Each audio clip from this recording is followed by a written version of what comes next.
Hey guys, it's Michael from Resolve Life Training, and I'm about to go do a run, and you know what, there is no measure of how much I don't want to do this run. My legs are killing me. I'm kind of low on calories. I am wildly low on carbs right now. I just came from the doctor's office. I had to go into a physical for work, and I guess they took a urinalysis. I had to give a urine sample, and the doctor came in and told me that my ketones were really high, which means I'm in a pretty high state of ketosis right now. So I'm not really burning any carbs for fuel right now. I'm burning protein and fat, which is not a bad thing to burn. It's particularly fat. It's a very clean burning fuel source. But it's making the transition from burning carbs to getting your body to burn fats. That's the stage I'm at right now. And it's a little rocky. I don't have a lot of energy. I will. It's not an impossible transition to make, but there's a couple days there where it's very uncomfortable. And again, this is me, okay? I'm not a registered dietitian. I'm certainly not a doctor. I'm not telling you to do this, but this is how I do it. It works for me, helps me burn fat, and it's a pretty clean running source of fuel. I like it once I get there. I'm in the transition. Secondly, I still haven't got my tripod yet. If you're one of the 3 people that view my videos, you know I put up a video day before yesterday, and I said I broke my tripod, and that you're gonna have to see some pretty unruly close-up shots and some pretty poor angles. Well, that trend is gonna continue today. Amazon Prime said it would be here today. It hasn't come. I can't wait all day. I need to go do this run. So that's kind of where I'm at. I'm gonna get ready. I'm gonna get out the door. I'm gonna try to film a little bit of it. I'm probably not gonna get much, and what I do probably isn't gonna be great, but I wanna try to get something. So here we go.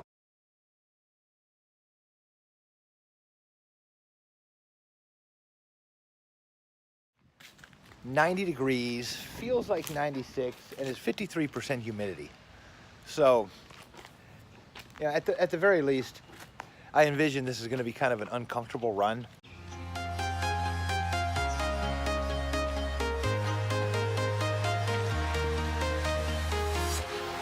Walking alone, the streets are empty. The only thing I can see is my own silhouette. I'm getting stronger, step by step. The clock is ticking, but there's no time for regrets. I've been flying from town to town, from London to Taiwan. I've been all around the globe. Hey, all right, guys. Well, so far it's going about as poorly as I envisioned. All right, it is just wicked hot out here, and I am suffering. But, and I don't exactly know how to say this because it's gonna sound almost counterintuitive. There is some small degree of pleasure that I am deriving from this. And like I said, I know that sounds counterintuitive. You're out there suffering, it feels like it's 96 degrees, it's 50-something% humidity. It's just very uncomfortable, but yet at the same time, there's something enjoyable about this.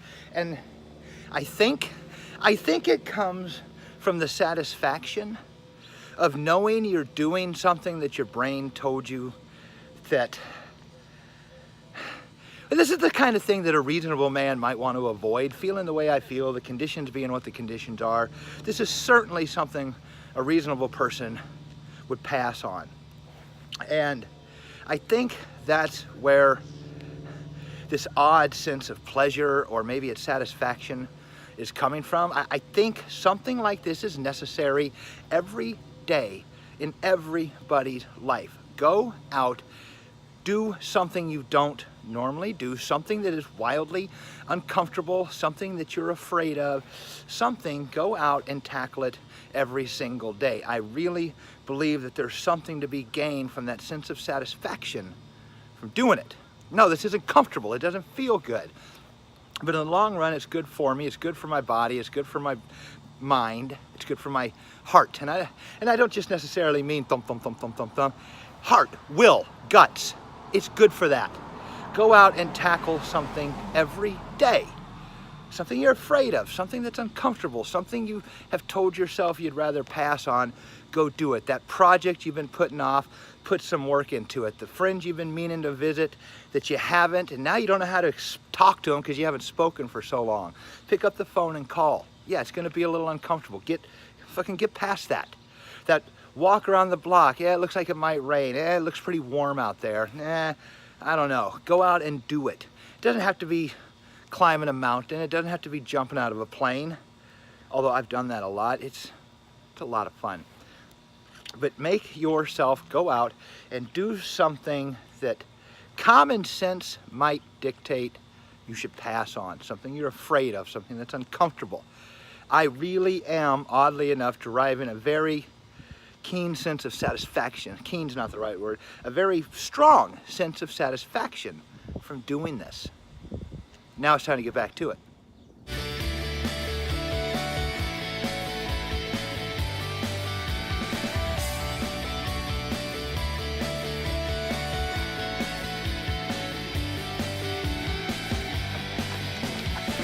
All right, guys. Well, I don't know what's going on. I came around the 1.5 mile mark. I was holding a pretty respectable 8:35 pace, considering the heat and whatnot, and I felt pretty comfortable I could hold that the rest of the way home. And I don't know what happened, but my left calf just exploded on me. Fuck. And I'm about 1.5 miles from home. I've been hobbling along the last few hundred yards, I don't know, at about a 12.5 minute mile pace. It's becoming pretty clear that might even be a bit too much, so I don't know.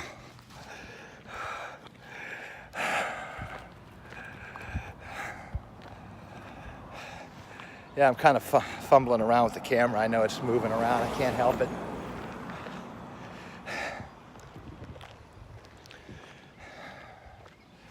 I don't know what I'm gonna do. You know, the thing about this is, ordinarily, I know I've got Achilles tendons and calf issues. I always have for almost a decade now. It'll flare up on me. So I usually wear a really tight calf sleeve when I run. It's a black neoprene thing and it covers, well, basically my entire calf. The only problem is, I mean, it is really tight. It is ridiculously tight.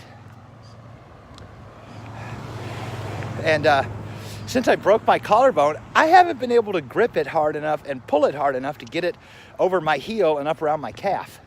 It really is that hard. Even in perfect health, it's ridiculously tight. It does a good job, but it's hard to get on. And for the first month, 5, 6 weeks after my shoulder injury, I couldn't get it on, so I was really taking it easy when I ran. And you know, I've been pushing it a little harder since then. And I haven't been wearing my calf sleeve. It hasn't been bothering me, so I felt pretty safe not putting it on. And now I think I'm paying the price for it. Probably now, 8.5 weeks since the accident. I'm pretty sure I could have slipped it on this morning, but it's just become routine not to do it. So, all right, I'm gonna shut this off. I'm not gonna walk all the way back. I'm gonna run. It's not gonna be much of a run, but it's gonna be a run.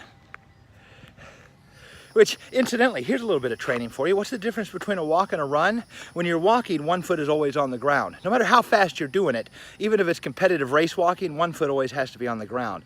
If you're running, regardless of how slow you're doing it, at one brief moment in time, both feet are off the ground. Both feet off the ground, running. One foot always on the ground, walking. So, look, it became a learning experience for you.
up, bub? I need to take up tennis. All right, guys. Well, I made it. It was not by any stretch of the imagination a pleasant trip back. I got to the what I should say is I got to the 1.5 mile mark. This was going to be a 3-mile run. I got to the 1.5 mile mark and I cruised through it, holding the camera, holding the water bottle, still cruised through it at about an 8:35 minute mile pace, which I think, particularly for me, is respectable. I've always said I'm a 10-minute miler. Okay, I just am. That's where I'm comfortable, even 10 and a half minutes. I'm comfortable there. But I've been trying to pick up a little bit of speed, so I cruised through the 1.5 mile mark at 8:35 minute mile pace. And within 50 meters of crossing that, my calf just literally exploded. And I talked about that. I talked about it, so I'm not going to get into that. But it left me with a situation. And this situation, I was even talking about this earlier in the video. I would have rather not had to give you a graphic demonstration of it. But I was talking about developing grit, developing will, developing heart. Why do you want to develop those things? Why do you want to do things that are uncomfortable? Why do you want to do things that you're afraid of? Why go out and do the things that a rational man might tend to avoid? This is why. When you're out there, when you're least expecting it, everything's going great, and all of a sudden you step in shit. Everything falls apart. One step I'm fine, literally a meter, 3 feet later, everything has gone off the rails. What are you going to do? What are you going to fall back on?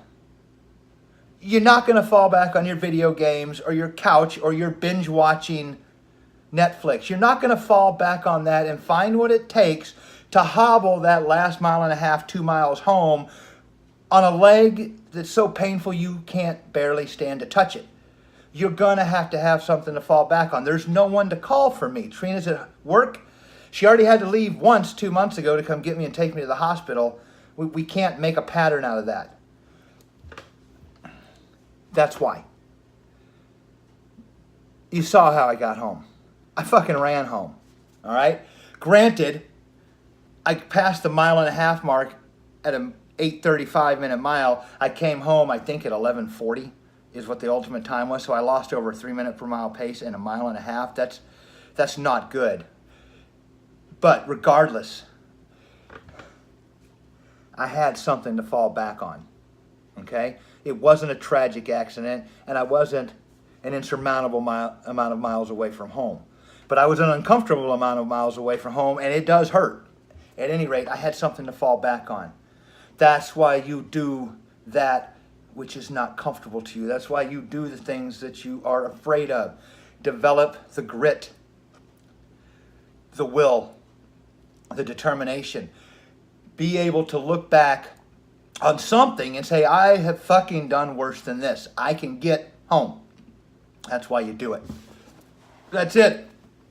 Oh, hey, by the way, we were talking before I left. I said it's going to be kind of a shaky, rocky video. I'm sorry, because my tripod hasn't come.